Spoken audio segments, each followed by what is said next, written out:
VOA Learning English presents America's Presidents. James Knox Polk moved into the White House as the 11th President of the United States in 1845. Few had predicted that Polk would become president. Even he was surprised. Polk had come to his party's presidential nominating convention nearly a year earlier with low expectations. But the top politicians, including former President Martin Van Buren, failed to win a majority of votes. Convention delegates tried again and again to agree on a candidate. Eventually, Polk was nominated. A small number of delegates supported him.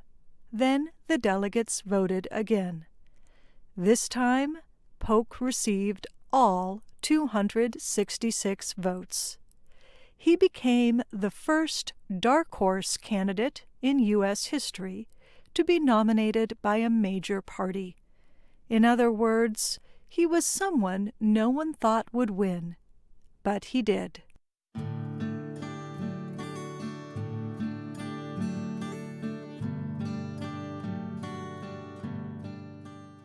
Polk was born in the southeastern state of North Carolina.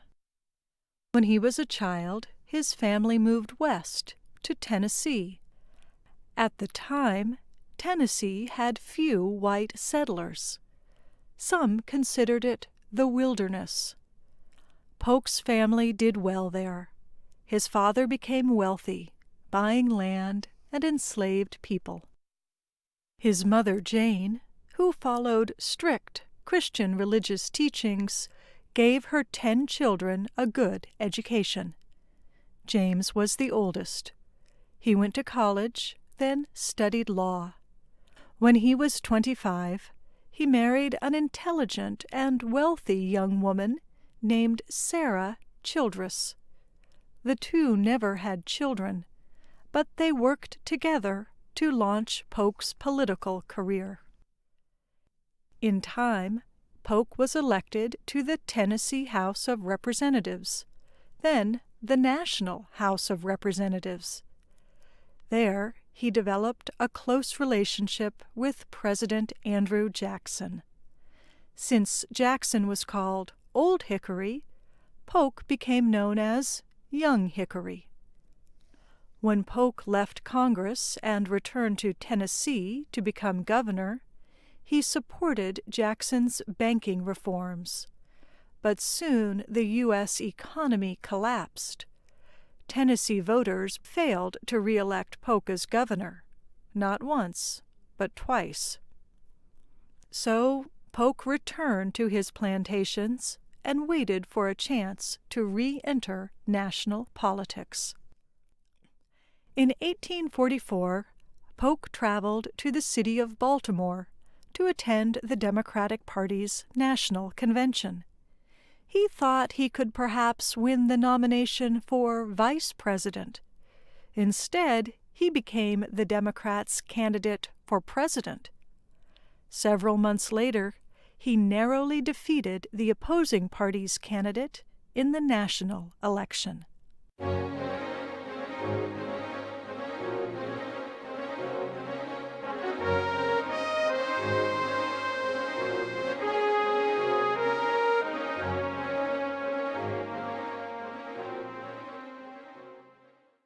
Historian Robert Mary wrote a book about Polk's presidency. Mary says, one reason Polk won the election was the issue of Texas. Polk wanted to make Texas a state.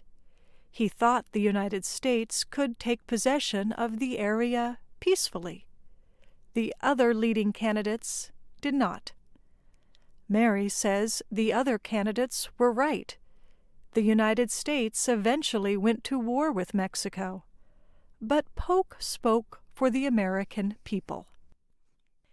In the 1840s, many Americans liked the idea of expanding the country.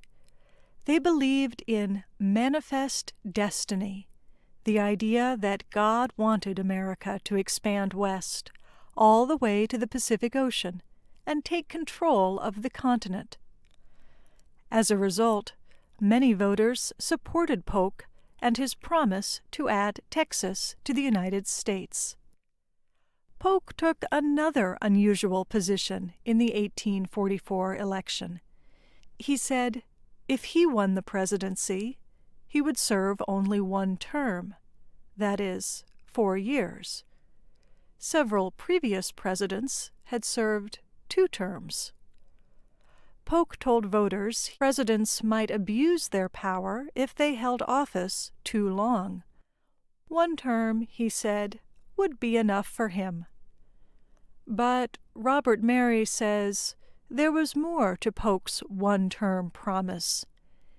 It was a political bet.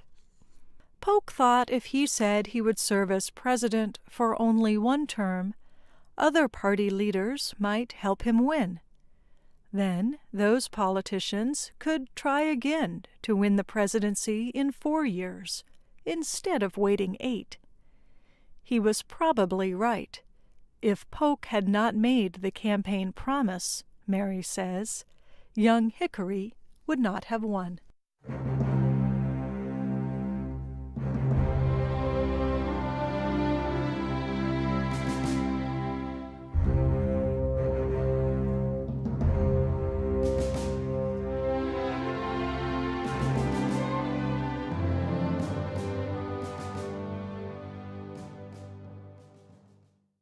During the first days of his administration, James K. Polk famously listed the 4 things he planned to do as president.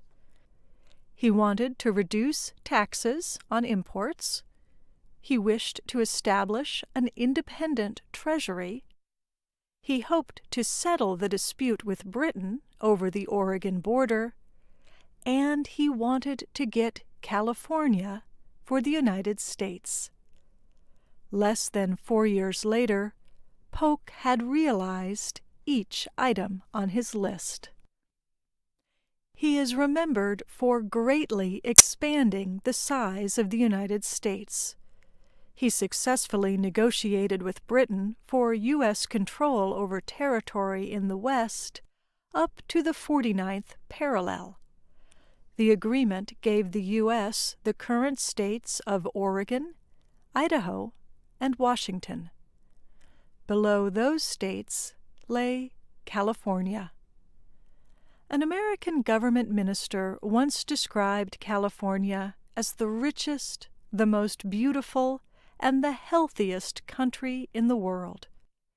The official said the port of San Francisco was big enough to hold all the navies of the world. He said, someday San Francisco would control the trade of all the Pacific Ocean. There was only one problem from the point of view of the U.S. government. California was part of Mexico. At first, U.S. officials attempted to buy California from Mexico, but Mexican officials refused even to talk about selling California to the United States. Shortly after the U.S. Congress approved statehood for Texas in early 1845, Mexico broke relations with the U.S. altogether.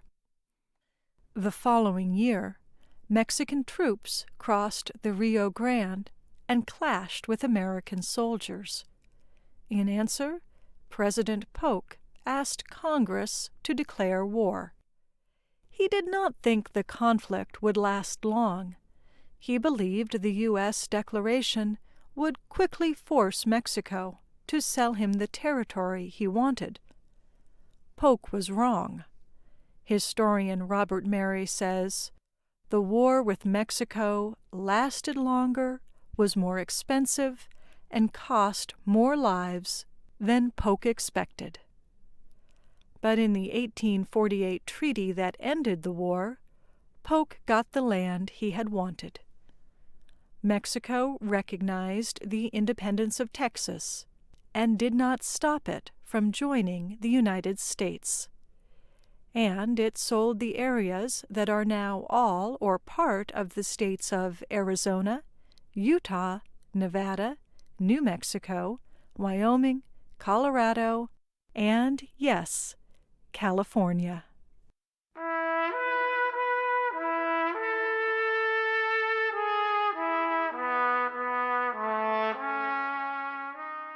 President Polk kept his promise to serve only one term. After 4 years, he retired from the presidency, traveled for a few weeks, and then returned to Tennessee to settle in a new home. But Polk did not have much time there. He had been sick often throughout his life, but he became seriously ill during his travels. Only 3 months after he left the White House, Polk died. He left behind a much larger country, but a divided one. The issue was again slavery. Southerners argued that they had the right to take enslaved people into California and other former Mexican lands. Northerners opposed any further spread of slavery. The question was this: did Congress have the power to control, or even ban, slavery in the new territories? I'm Kelly Jean Kelly.